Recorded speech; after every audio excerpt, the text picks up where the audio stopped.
Nah, saya memprediksi hampir 80% dengan cara bagaimana mau nanti Mbak Yeni kira-kira juga Nasdem sebagai partai penopang utama, partai yang pertama kali mengambil Anies untuk dicapreskan, itu kan masing-masing partai mencoba melakukan komunikasi politik dengan partai lain dengan harapan ini hanya opini arus bawah, opini dari masyarakat kebanyakan, opini hanyalah sudut pandang.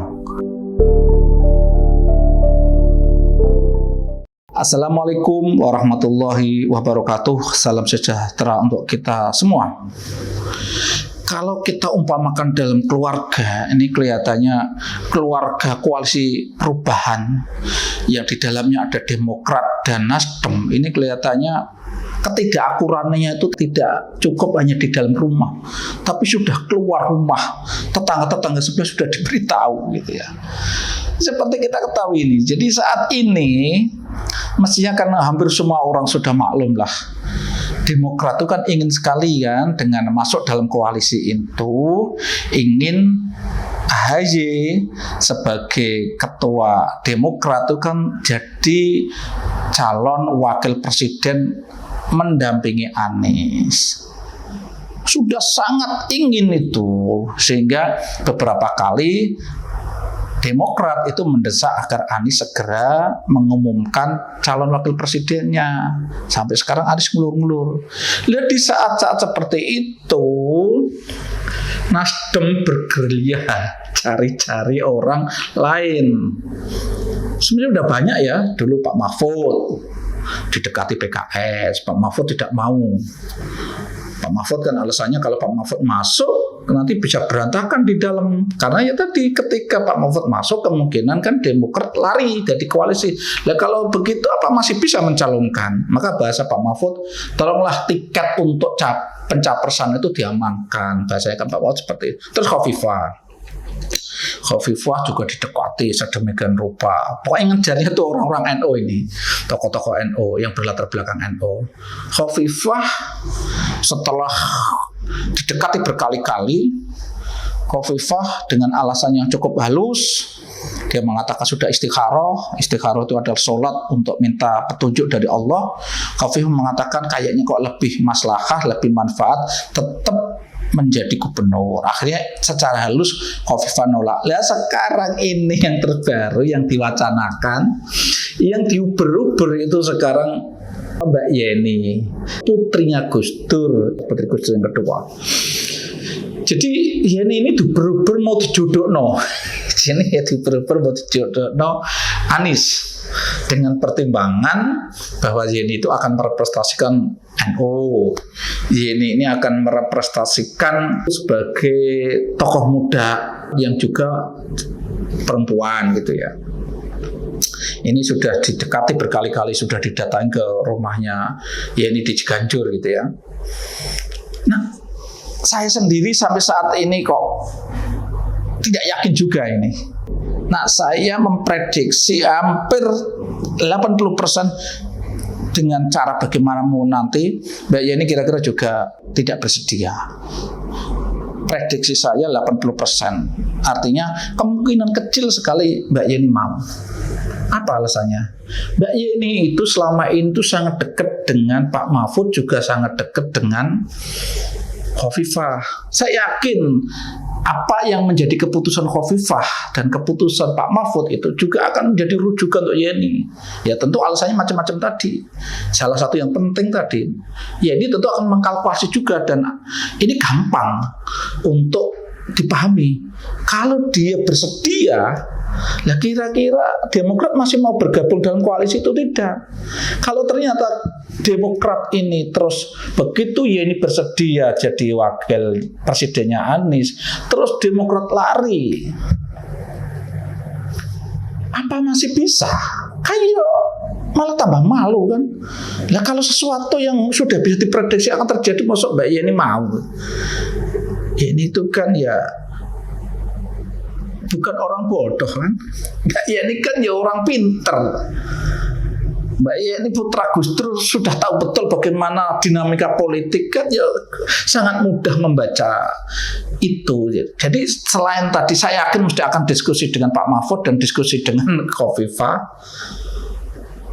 Nomor 2 tadi secara kasat mata saja menjadi trouble ketika Mbak Yeni bersedia menjadi otomatis gembos. Ini memang koalisi perubahan yang saat ini diisi oleh 3 partai ini memang banyak masalah. Sudah berkali-kali saya sebutkan ini banyak masalah.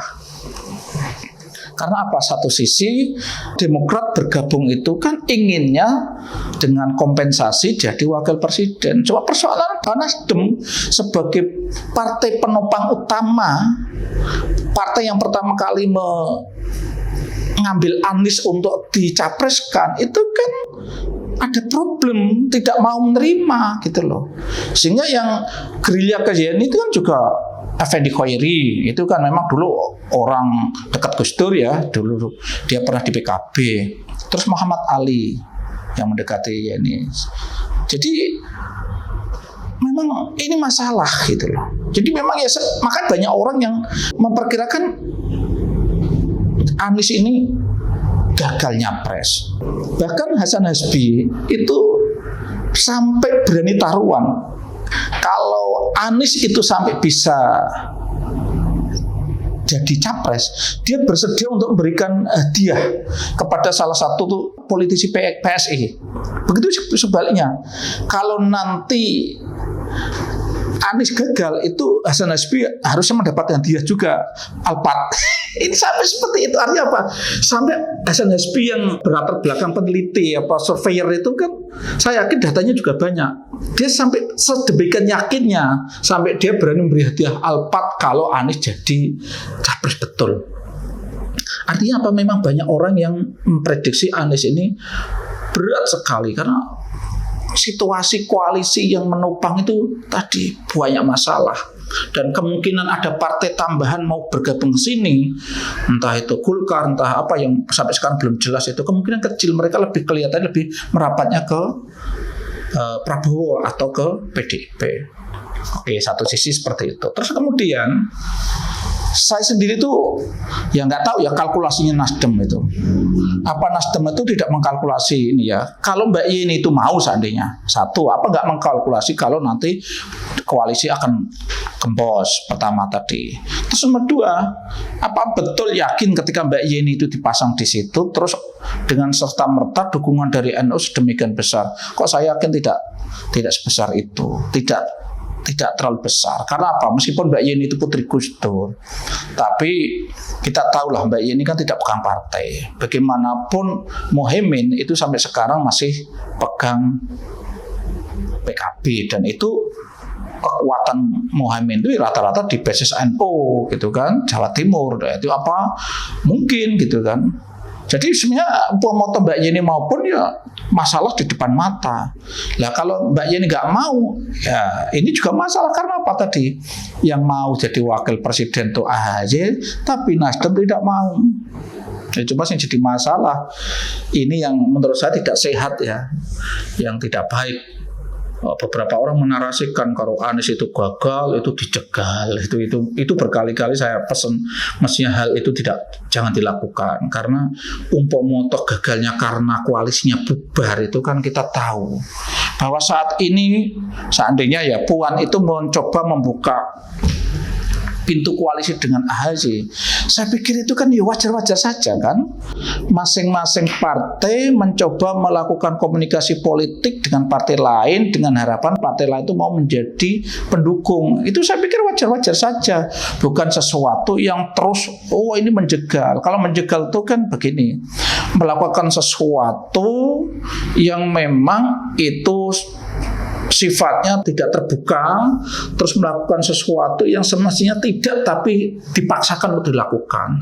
Tapi kalau hanya sekedar tadi merayu beberapa partai untuk akhirnya bergabung dengan partainya, itu wajar-wajar saja. Saya pikir tidak layak untuk itu dikatakan menjegal. Dan ini kan suasana seperti itu juga tidak dialami oleh Anies. Sampai sekarang yang namanya Prabowo itu juga masih kesulitan kan untuk menentukan wakilnya. Karena lagi-lagi kan ada perhitungan-perhitungan yang mau betul itu sih Muhaimin. Tapi sampai sekarang Prabowo kelihatannya belum yakin. Sehingga malah informasi yang muncul belakangan Muhaimin juga ada indikasi akan merapat ke PDIP, ada kemungkinan seperti itu. Tapi lagi-lagi kalau seandainya nanti Muhaimin betul merapat ke PDIP karena merasa komitmen yang pernah dibangun dengan Prabowo itu menjadi tidak menguntungkan lagi karena tidak juga ditetapkan sebagai calon wakil presiden, itu kan juga tidak bisa dikatakan terus menjegal Prabowo. Saya pikir juga tidak tepat. Kalau tahu-tahu Prabowo itu diberi prasangka-prasangka apa, dikasuskan apa, sesuatu yang tidak benar tapi direkayasa, itu namanya menjegal. Tapi kalau hanya sekedar tarik-menarik, rayu-merayu gitu kan, orang atau partai atau kelompok itu kan cenderung mesti akan mencari mana yang dianggap lebih menguntungkan. Apalagi partai politik sekarang kan jelas partai politik sekarang itu kan karakternya sangat pragmatis, sangat oportunis. Di saat-saat memang karakter seperti itu kan cari untung, sehingga siapa yang bisa merayu, siapa yang bisa menjanjikan sesuatu yang dianggap menguntungkan, itulah yang kemungkinan akan ditemani atau itulah yang akan didatangi. Nah, kalau proses seperti itu kan tidak layak untuk dijadikan alasan untuk menjegal. Kembali ke Mbak Yeni tadi, sekali lagi saya ingin menegaskan, memang kelihatannya problem di koalisi perubahan itu begitu pelik untuk menentukan calon wakil presiden, tarik-menariknya begitu kuat antara Nasdem dan Demokrat. Dan belakangan Demokrat itu sudah mulai komunikasi dengan PDI.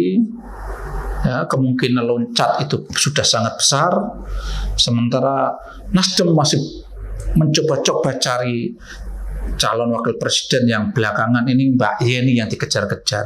Tapi saya katakan tadi, saya sih memprediksi 80% Mbak Yeni tidak bersedia. Cukup sekian. Assalamualaikum warahmatullahi wabarakatuh.